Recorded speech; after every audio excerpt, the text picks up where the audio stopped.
Another edition of Icebreakers, our insider segment with Frank Seravalli. And let's start with a little nugget you threw across last night. Frank, you reported the Calgary Flames are in the mix and maybe looking to add a centerman. What exactly are they looking for? Shine a little bit more light on that. Yeah, so the interesting part about passing along a nugget like that one is that Flames fans immediately get up in arms and say, wait a second, 4-0, why are we going out and adding pieces? We are trying to rebuild. Can't this team just not get in its own way? And I just have to stop you for a second and say, first off, in 30 seconds, you can't convey all the context necessary. Two, this ask or this request, this want has been out there since training camp, regardless of their start. It has nothing to do with a 4-0 start. The Flames are looking to add a center, someone in their middle six, someone that preferably in a perfect world is a right shooting center at that. But here's the key part of this.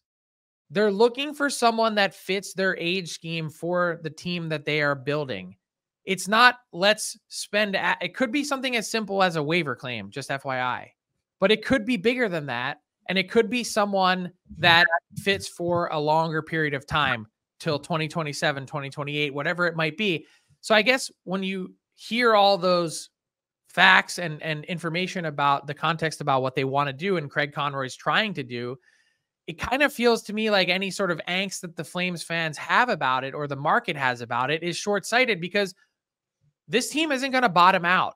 We're already seeing that this year. The pieces that they have, the contracts that they have, they're very likely to not be a bottom 5 team in the NHL that's in that lottery zone. So if that's the case, you need to continue to build. It needs to be a slow and steady build that is meticulous. And to go out and add a piece that fits the age scheme, I don't know why that wouldn't be something that Flames fans would want to do. And David, for the long haul. Yeah, it says Rasmus off the trade block. And he hasn't been on it.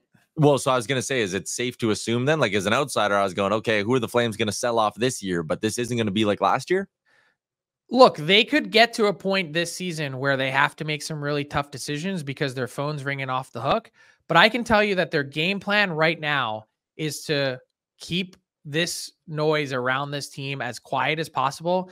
They feel like for the first time in a couple years, they've got a collection of 23 to 25 guys that want to be there. That's made a difference so far. I think you can see in their play.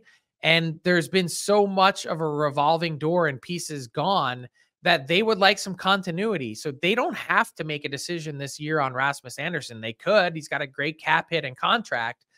But I don't think they feel pressure to one way or the other. And it wouldn't surprise me at all if they wanted to hang on to him, because I just mentioned they want to compete. They want to be as competitive as possible as they go through this sort of downturn to get back to where they want to get to.